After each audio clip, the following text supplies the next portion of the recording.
ओम सनातनी शांति।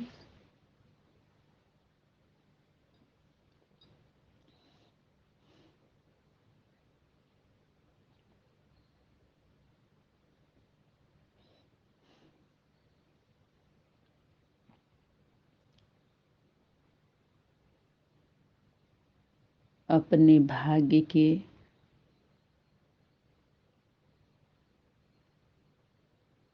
गुण गाओ और बाप की महिमा करो। इस स्मृति सोच समर्थ ही स्वरूप को धारण करने वाली आप सभी दिव्य आत्माओं के चरणों में नमन, वंदन, अभिनंदन, शुभ प्रभात।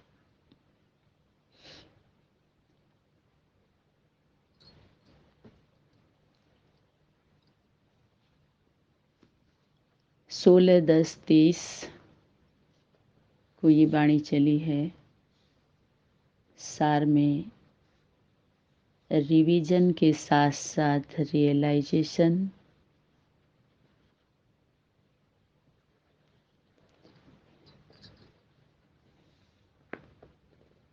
आज भट्ठी की समाप्ति है, वह भट्ठी के प्रैक्टिकल पेपर का आरंभ है।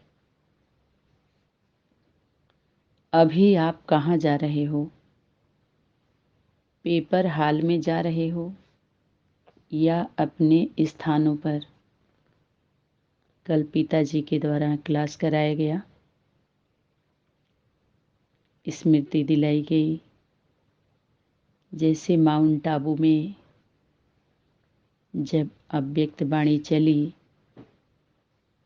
या जो भी वाणी संदेश अनेक आत्माओं के द्वारा, संदेशी के द्वारा जो कुछ भी आया और क्लेरिफिकेशन दिया गया, तो उन सभी लोगों के द्वारा बाहरी दुनिया में इशारा किया जाता है कि ये उन भक्त आत्माओं के लिए है, बाहरी दुनिया के अज्ञानियों के लिए है।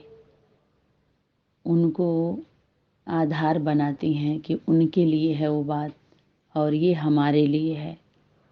ऐसे उदाहरण देते हैं ना लोग कि वो उन भक्तों के लिए है, उन भक्तों के लिए है। ऐसे हम सभी उदाहरण दिया जाता है उन टीचर लोगों के द्वारा बाहरी दुनिया की भक्त आत्माओं के ऊपर ये इशारा है या वाणी आई। भक्ति मार्ग का उदाहरण और ज्ञान मार्ग का जब दिया जाता है तो बीके के टीचर्स और फॉलोअर बाहरी दुनिया की तरफ ध्यान खिंचवाते हैं कि ये उनकी कमी है, ये उनकी कमजोरी पर बाप दादा ने बोला है। जब पीबीके में हम सभी आते हैं तो पीबीके वाले बीके वालों के ऊपर ध्यान खिंचवाते हैं। विष्णु पार्टी में आइए तो अनेक पार्टियों के ऊपर ध्यान खिंचवाया जाता है। पिताजी ने बोला जो भी क्वेश्चन मार्क माउंट आबू की जो भी वाणी है, सारे क्वेश्चन यज्ञ माता से किए जा रहे हैं।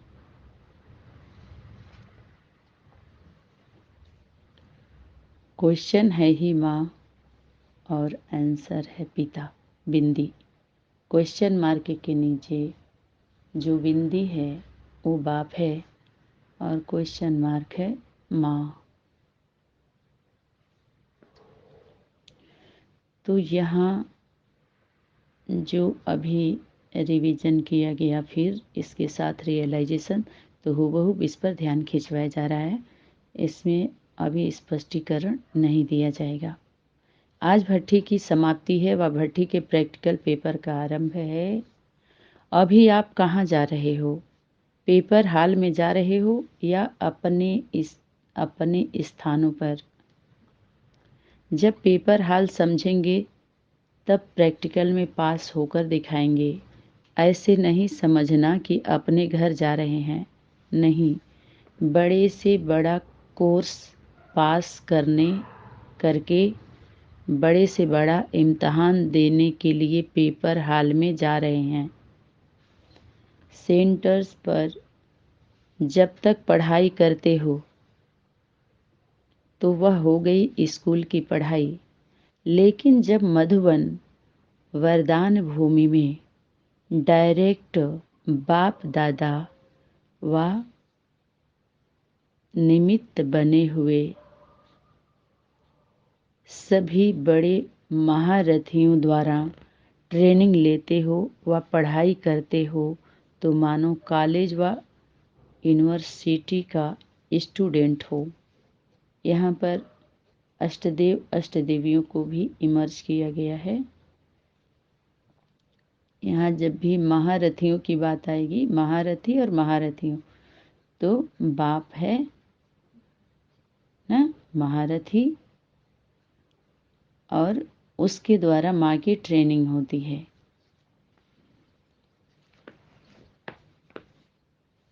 और पढ़ाई भी, ठीक है, पढ़ाई करते हो तो मानो जो अनेक स्कूलों में हम सभी पढ़ कर आए, तो वो पढ़ाई और यूनिवर्सिटी की पढ़ाई, स्कूल की और यूनिवर्सिटी की अलग अलग है। यूनिवर्सिटी की जो पढ़ाई होती है वो थोड़ा उच्च पढ़ाई होती है ना, वहाँ से आपका पद ये पता चलेगा कैसे आप कैसे ड्यूटी करने हैं, उतना लक्ष्य लेकर के उसमें अपना चलते हैं। तो यूनिवर्सिटी का स्टूडेंट हूँ। स्कूल के पेपर और यूनिवर्सिटी के पेपर में फ़र्क होता है, पढ़ाई में भी फ़र्क होता है। तो इस भट्ठी में ट्रेनिंग लेना अर्थात यूनिवर्सिटी का स्टूडेंट बनना है। तो अभी यूनिवर्सिटी की पढ़ाई का पेपर देने के लिए जा रहे हैं। यूनिवर्सिटी के पेपर के बाद ही स्टेटस की प्राप्ति होती है।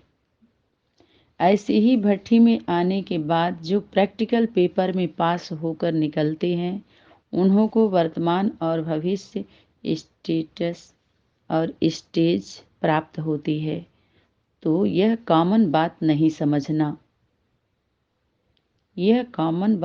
समझना, भले पहले सेंटर्स पर पढ़ाई करते रहे हो और पेपर भी देते रहे हो, लेकिन यह यूनिवर्सिटी का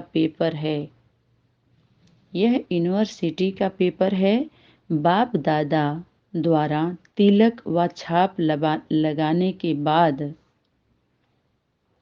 अगर कोई प्रैक्टिकल पेपर में फेल हो जाते हैं तो क्या होगा? जन्म जन्मांतर के लिए फेल का दाग रह जाएगा। इसलिए अगर कोई भी फेल होने के संस्कार व अपनी चलन महसूस होती है, इसलिए अगर फेल होने के कोई संस्कार हैं या चलन हैं, होती है, महसूस हो रही है कि हमारे में संस्कार ठीक नहीं है या चलन ठीक नहीं है, तो आज के दिन में वह रहा हुआ दाग व कमजोरी की चलन व संस्कार मिटा करके जाना, जिससे कि पेपर हॉल में जाएं तो पेपर में फेल ना होने पाएं। समझा? वो ट्रेनिंग चल रही थी ना यज्ञ माता की 2 साल, जब एक हाल में जब भट्ठी चली 5 महीने 6 महीने, तो परीक्षा था ना उस हाल में, यज्ञ माता का भी हुआ और बच्चों का भी परीक्षा हुआ। लेकिन पता चला उसमें पिता जो बैठा था, पिताजी हम सभी के साथ में था, तो जो नज़दीक थे वो सभी बचे ना। क्यों? क्योंकि मैया के नज़दीक थे और माँ किसके नज़दीक थी? बाप के नज़दीक, है ना, तभी तो बचे सभी। तो यह स्मृति, यह परिवर्तन करके जाना। वह पेपर तो दे दिया, उस हाल में जो परीक्षा हुई है ना, हुई ना, बहुत बड़ा वो तूफान था कि नहीं था? मृत्यु जैसी स्टेज सभी का अनुभव हुआ। तो वह पेपर तो दे दिया, वह तो सहज है, लेकिन फाइनल नंबर व मार्क्स प्रैक्टिकल पेपर के बाद ही मिलते हैं। तो यह स्मृति और दृष्टि दोनों को परिवर्तन में लाकर जाना है। स्मृति में क्या रहे कि हर सेकंड मेरा पेपर हो रहा है। दृष्टि में क्या रहे कि पढ़ाने वाला बाप और पढ़ने वाला मैं स्टूडेंट आत्मा हूँ। बाप की पहली स्टूडेंट कौन है? कौन है? माँ है। यह स्मृति, वृत्ति और दृष्टि बदलकर जाने से फेल नहीं होंगे। क्या स्मृति रहे कि मैं पढ़ने वाली हूँ, पढ़ाने वाली नहीं हूँ, या पढ़ने वाले हम सभी बच्चे हैं, पढ़ाने वाले नहीं हैं। बाप गुरु सतगुरु कौन है? माँ का है। और बच्चों का पहली गुरु क्या पढ़ाया गया है? माँ है। पहली और आखिरी भी। बीच में या अंत में जब उन बच्चों के लिए, जैसे माँ के गोद में तो पालना लिया, लेकिन बाप के कंधे पर चढ़ करके दुनिया देखते हैं। बाप के द्वारा भी जब बच्चों को मजबूत होते हैं ना, सिर्फ माँ ही पालती रहे, बाप का भी कुछ होना चाहिए ना पार्ट, उसमें थोड़ा सा रिफाइन होता है। पिता के द्वारा रिफाइन होना जरूरी है ताकि फाइन ना देना पड़े, फाइनल हो सके। ठीक है, माँ के द्वारा फाइनल नहीं हो पाता है, फाइल इकट्ठा की जाती है। माँ के द्वारा रिवीजन रियलाइजेशन करके फाइल इकट्ठा करते हैं ना, तो फाइल, लेकिन फाइनल कौन होगा? किसके द्वारा होगा? पिता के द्वारा फाइनल होगा। माँ और बच्चे, भाई बहन सभी सहयोग करेंगे। माँ का सहयोग भाई बहन करेंगे और भाई बहन माँ के साथ मिल करके हम सभी पिता का सहयोग करेंगे। ठीक है। यह भट्ठी की छाप, यह तो भट्ठी कोई साधारण बात नहीं समझना। यह भट्ठी की छाप और तिलक सदा कायम रखना है। यह छाप और तिलक, जैसे यूनिवर्सिटी का सर्टिफिकेट, अभी भी भट्ठी चल रही है ना, जैसे यूनिवर्सिटी का सर्टिफिकेट सर्विस दिलाता है ना, यूनिवर्सिटी का सर्टिफिकेट पद की प्राप्ति कराता है, ऐसे ही यह भट्ठी का तिलक व छाप सदा अपने पास प्रैक्टिकल में कायम रखना। यह बड़े से बड़ा सर्टिफिकेट है।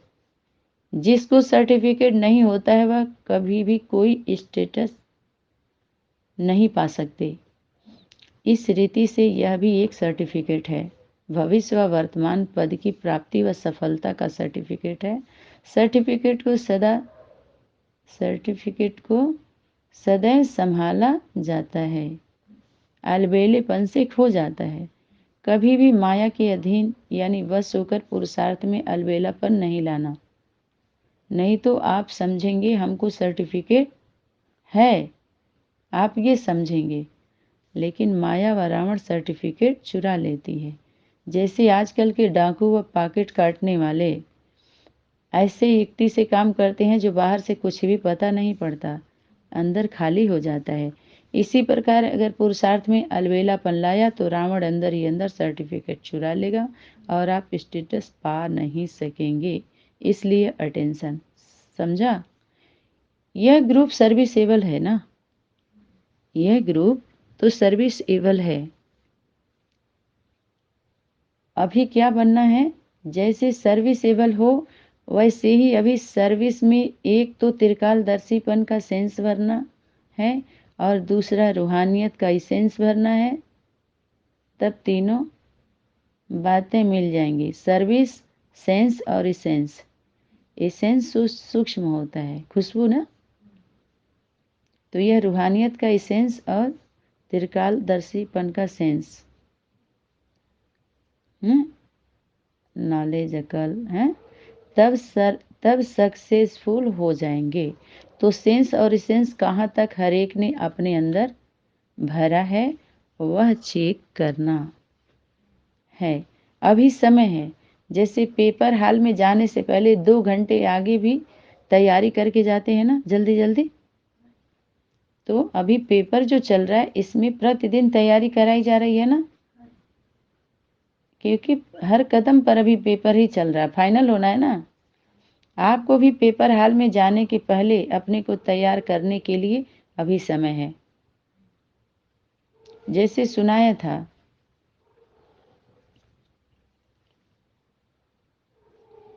वह अपने जो तपस्वी होते हैं कि अपने दृष्टि वृत्ति कृष्टि से आप सभी क्या दिखाई दो, तपस्वी। वह अपने नयनों में चेहरों में रूहानियत धारण की है। अलौकिक न्यारे जो होंगे वो सभी के प्यारे नजर आएंगे, न सिर्फ भट्ठी वालों को, लेकिन जो भी मधुबन में आते हैं उन सभी को यह धारणाएं विशेष रूप से करनी है। क्या कह रहे शक्ति, अब सबको ले रही है ना? जो भी मधुबन में आते हैं उन सभी को यह धारणाएं विशेष रूप से करनी है। भट्ठी सक्सेस रही, इन्हों की पढ़ाई की रफ्तार से आप संतुष्ट हो? आप भट्ठी की पढ़ाई से अपने पुरुषार्थ में संतुष्ट हुए? जो भट्ठी की पढ़ाई जो भट्ठी चली, तो ऐसा सोचो कि अभी भी और जन्म जन्मांतर की गारंटी है कि कभी भी फेल नहीं होंगे। जो चाहे वह कर सकते हैं, विल पावर जरूर है। बच्चे को सभी विल किया जाता है ना, विल करते हैं, जो कुछ भी होता है वह विल करते हैं। तो आप लोग भी वारिस बनाते हो और बनते भी हो। बार बार यज्ञ माता के द्वारा जब वारिस की बात आ रही थी, वारिस बनना है, बनाना है, तो पिताजी ने ब्रेक दिया। बोला आप इसको भी थोड़ा रिवीजन करवा दो, सभी वारिस सिर्फ बनेंगे या बाप को वारिस बनाना है। जैसे उनको अहंकार आया था ना राजा बलि को, तो भगवान छोटा रूप धारण करके गए थे ना, सब कुछ सरेंडर करवा लिए थे। तो ऐसे ही बाप को माताएं क्या बनाए, माता बच्चा वारिश, अपना अधिकार जो आपके पास है वो सारा उसको उसी का होता है। लौकिक में भी नेचुरल बात है ये।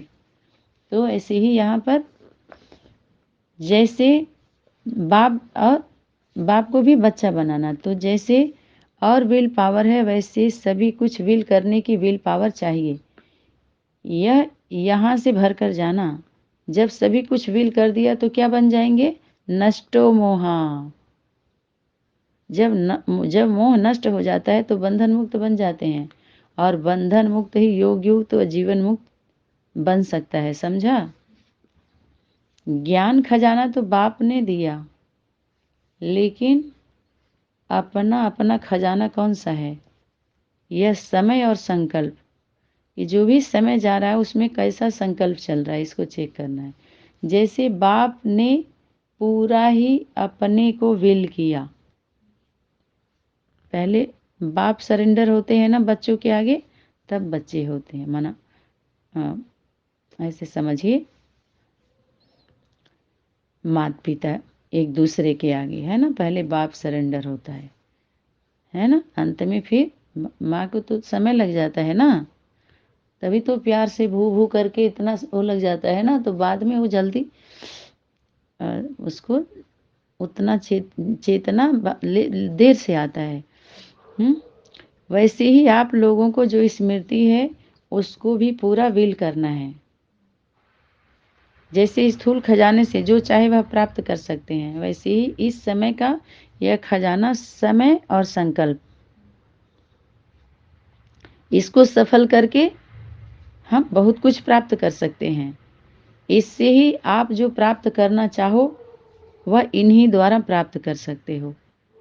सारी प्राप्ति का आधार संगम युग का समय और श्रेष्ठ स्मृति अर्थात याद ही है। यही खजाना है, इसको ही विल करना है। जितना भी समय अगर कर दिया तो आपके पास कुछ रहा? जो भी समय दिया गया है किसके लिए, किसका समय है? वो बाप ने समय दिया है ना, समय सबसे बड़ा है ना।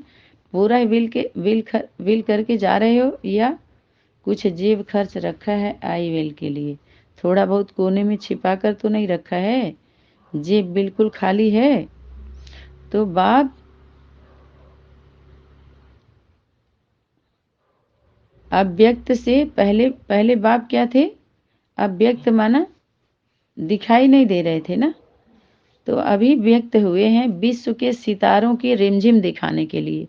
चंद्रमा को तो दिखाया, चंद्रमा को बाप ने दिखाया ना, अभी किसको दिखा रहे हैं? सितारों की रिमझिम। जैसे स्थूल सूर्य को कहते हैं कि अस्त हो गया, लेकिन यह ज्ञान सूर्य अव्यक्त से व्यक्त हो गया बच्चों के सामने। पहले क्या था? अव्यक्त रूप था, लेकिन सितारों के साथ है और चंद्रमा तो है ही है। साकार रूप से सदा साथी पहले नहीं बन सकते थे ना, लेकिन अभी हम सभी बच्चे बन सकते हैं, क्योंकि व्यक्त स्वरूप आ रहा है ना सामने। बाप दादा तो हर समय सर्व बच्चों के साथ ही है, क्योंकि पहले गीत आया था ना, क्यों अधीर हो माता। अभी भी हर माता पिता बाप दादा बच्चों के साथ ही है। यह अलौकिक अनुभव करने के लिए सदा व्यक्त भाव से परे जब रहेंगे तो ही अलौकिक अनुभव हम कर सकते हैं। तो ये था सार में होमवर्क। इस वाणी को यहीं पर विराम देते हैं।